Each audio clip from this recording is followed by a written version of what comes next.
Era o ano de 1988 e eu fazia meu segundo ano de teologia na Faculdade Adventista da Bahia, IAN, que era a sigla. E os professores de teologia, eles parece que gostavam de escandalizar os alunos com observações escandalosas, éticas relacionadas a Deus, ao Deus permitir guerras, matanças, e se discutir a ética de Deus em sala de aula.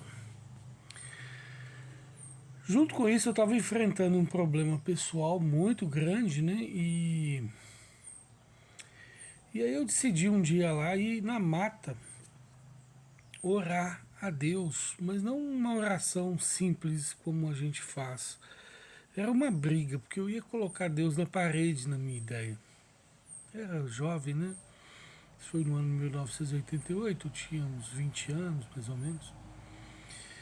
E aí eu cheguei com meu violãozinho, minha Bíblia, fui para o meio do mato. E quando eu comecei a falar, eu disparei brigando com Deus, né? Então, por que o Senhor permite sofrimento no mundo? As crianças da Etiópia passando fome, as meninas sendo estupradas que ele assiste. Então, todas essas reclamações, essas revoltas de ateus, de céticos, de pessoas que questionam a ética de Deus, eu juntei ali na minha cabeça, não todas, né? Mas as que eu conseguia nos meus 20 anos de idade, e de uma maneira assim afrontadora, eu apontava o dedo acusatório para Deus naquele momento, por que o Senhor permite isso e tal. O paradoxo de Epicuro, né? Se Deus é bom e pode resolver e não resolve, então ele não é bom. Aí, naquele momento, o que aconteceu? Um vento forte começou a ventar no local que eu estava brigando com Deus.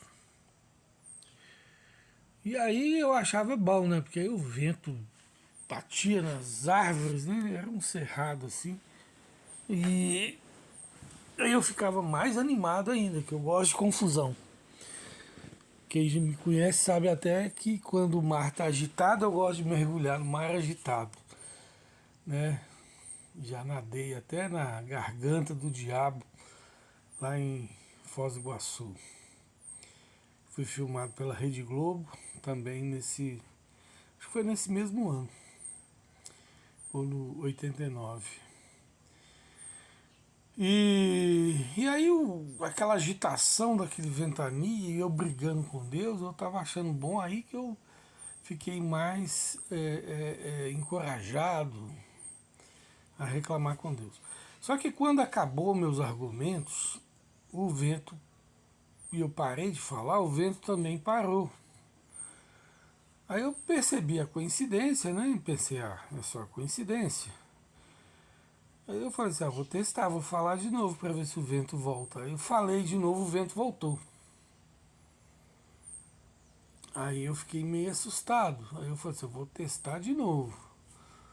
Aí eu acho que foi na terceira vez que eu fui testar e eu parei de falar, o vento parou. Quando eu voltei a falar de novo, o vento voltou. Aí eu lembro que eu quase fiz minhas necessidades das calças, de medo.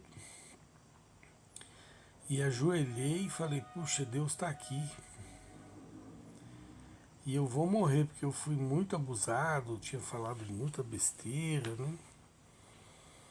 A gente é jovem, a gente questiona de uma maneira muito infantil as coisas, né?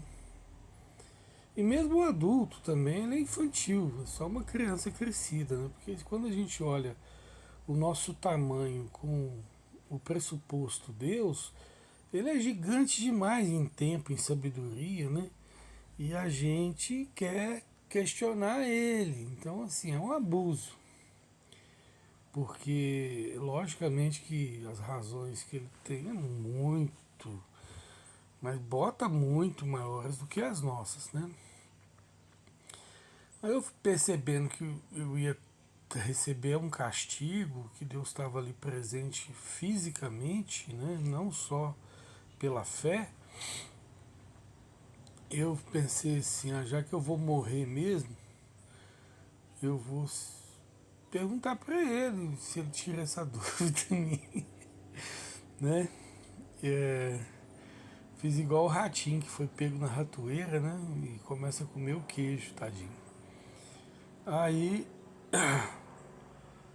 eu perguntei para Deus com a voz bem humilde, falei, olha Senhor, então me responde, por que o Senhor deixou o sofrimento assim? Mas eu perguntei de forma muito humilde. Aí os meus olhos vaguearam ao redor de mim e ocorreu um milagre. Um milagre assim, sutil. Eu nunca tive empatia, nunca gostei de planta. Às vezes eu jogava bola na samambaia da minha mãe, na varanda, e ela gritava comigo, xingando que eu tinha estragado algumas folhas da samambaia dela.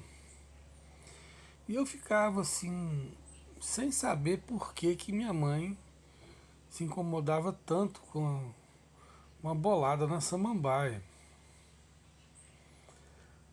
Então eu sempre fui uma pessoa grosseira em termos de ter afinidade com planta, né? Tem homens mais inteligentes, sensíveis, que eles conseguem ter uma certa relação com as plantas, mas eu sou bem grosseiro. Eu nunca senti nada por planta. E por isso que eu chamo o que aconteceu de milagre, porque naquele momento, quando eu estava ajoelhado na mata, pedindo a resposta de Deus, eu senti uma certa empatia por uma plantinha, e uma plantinha feia. Se fosse bonita, ainda ela ia, né? Aí eu achei estranho aquilo, mas nem me passou pela cabeça que aquilo era um milagre.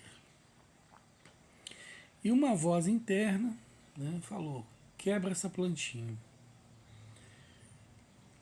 Eu até brinco com a minha professora, brinco não, questionei minha professora de psicopatologia, que muitas vezes a psiquiatria ela julga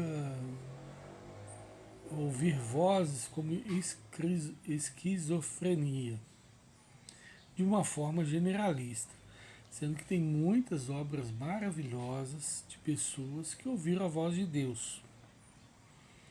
Agora, lógico, tem a voz de Deus, tem a voz do mal e tem a voz da cabeça desequilibrada. Distinguir isso que é difícil às vezes, né? Mas se você está em oração, né, e aquela voz tem uma certa semelhança com o Deus revelado na Bíblia, eu acredito que você tenha mais segurança em poder distinguir. Bom, aí eu ouvi essa voz dizendo, quebra a plantinha. Eu falei, não vou quebrar essa plantinha, a única plantinha que eu gostei na minha vida, agora eu vou quebrar ela. Aí eu quebro a plantinha, era tipo uma ordem assim. E eu ajoelhado, eu pensei, tô ficando doido, né? Eu acho que eu vou embora. Quebrando plantinha, brigando com Deus e tal. Aí a voz determinada quebra a plantinha. Aí eu fui e falei assim, vou quebrar essa plantinha para ver o que vai dar. Aí quebrei a plantinha. Quando eu quebrei a plantinha, ela não se quebrou. Era um arbusto que tinha crescido e tinha sido cortado e no meio crescido outro. E esse outro que eu fui quebrar. E aí ele não quebrava, que era novinho. E eu gostava daquela única plantinha que eu gostei na minha vida. E quando eu fui quebrar, ela ficou esmagando, eu fiquei torcendo ela assim, me sentindo mal pra caramba. Que a única planta que eu gostei da minha vida, eu estava esmagando. Naquele momento veio um insight na minha cabeça que aquela plantinha representava Jesus na cruz, sendo esmagado pelos nossos pecados. E Deus me iluminando a cabeça, né? Que o máximo que Ele pode fazer pela nossa felicidade Ele tem feito. E essa foi a resposta de Deus porque Ele permite sofrimento. para que eu confiasse que o máximo que ele pode fazer, ele faz. Até dar seu filho e assistir seu filho numa cruz torturado, ele é capaz de fazer por nós. Então, o máximo que Deus pode fazer, ele está fazendo. Confie. Tá bom? Um abraço aí quem ouviu 10 minutos aí de áudio. Um abração.